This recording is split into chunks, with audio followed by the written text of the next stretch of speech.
আজকে আমি বলবো একটা বেকার ছেলের জীবন কাহিনী। বেকার ছেলেটার ছিল একটা ভালোবাসার মানুষ। কিছুদিন যাবৎ তাদের ভালোবাসাটা অনেক ভালোই চলছিল। দিনকালগুলো খুব ভালোই যাইতেছিল, অনেক হাসি খুশি যাইতেছিল তাদের জীবন। বেশ ভালোই কাটতেছিল তাদের দিনগুলো। হঠাৎ একদিন তার গার্লফ্রেন্ডের কল আসে তার কাছে। সে কল রিসিভ করার সাথে সাথে তার গার্লফ্রেন্ডে তারে বলল, হ্যালো রাকিব, তুমি কোথায়? সে উত্তর দিয়ে বলল, হ্যাঁ আমি একা একা বাইরে বসে আছি, মাথায় অনেক টেনশন, ফ্যামিলির চাপ, আর একদিকে তোমার নাকি বিয়ে ঠিক হইছে, এইগুলো জাস্ট নিতে পারতাছি না। এই কথা বলার সাথে সাথেই রাকিব কান্না করে দিল। কান্নার আওয়াজ শুনতে পেল তার গার্লফ্রেন্ড তারে বলল, রাকিব তুমি কান্না করতেছো কেন?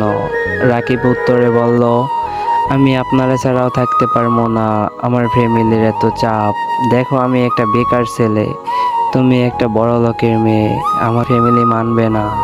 উত্তরে তার গার্লফ্রেন্ড বলল, রাকিব তুমি চিন্তা করো না, আমি মানিয়ে নিব।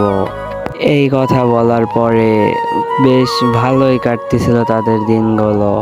ঠিক তার কয়েকদিন পরে একটা কল এলো রাকিবের কাছে, আর সেই কলটা অন্য কেউ দেয় নাই, রাকিবের গার্লফ্রেন্ডই দিছে।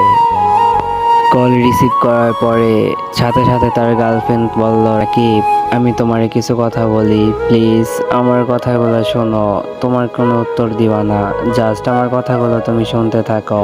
রাকিব উত্তরে বলল, আচ্ছা তুমি বলো, আমি শুনতেছি। তারপর তার গার্লফ্রেন্ড বলল, রাকিব আমাদের এই সম্পর্কটা আর রাখা ঠিক হবে না, আমার আব্বু মানতেছে না, আমার আব্বুরে আমি অনেক ভালোবাসি, আমার আব্বুরে সাইডে আমি যাইতে পারবো না, আমার আব্বু আমার বিয়ে ঠিক করছে আমার মামাতো ভাইয়ের সাথে, আমার মামাতো ভাই বিদেশ থেকে আসতেছে, তাই আমার আব্বু ওর সাথে আমার বিয়ে দিয়ে দেবে। Rakib I am really sorry, আমাদের সম্পর্কটা আমি আর রাখতে পারবো না, তুমি আমাকে ভুলে যাও প্লিজ রাকিব। রাকিব উত্তরে হেসে দিয়ে বলল, কি তোমাকে ভুলে যাব, যারে জীবনের থেকেও বেশি ভালোবাসতাম, আজকে তারে ভুলে যাইতে হইব, কি আজব তাই না? আমি তোমারে ছাড়া বাঁচতে পারবো না, একটু বোঝার চেষ্টা করো, আমি তোমারে আমার নিজের থেকেও বেশি ভালোবাসি।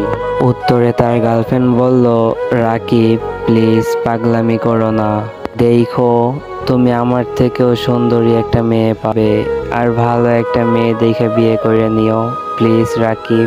আচ্ছা আমি কলটা রাইখা দিতাছি, আমার মামাতো ভাই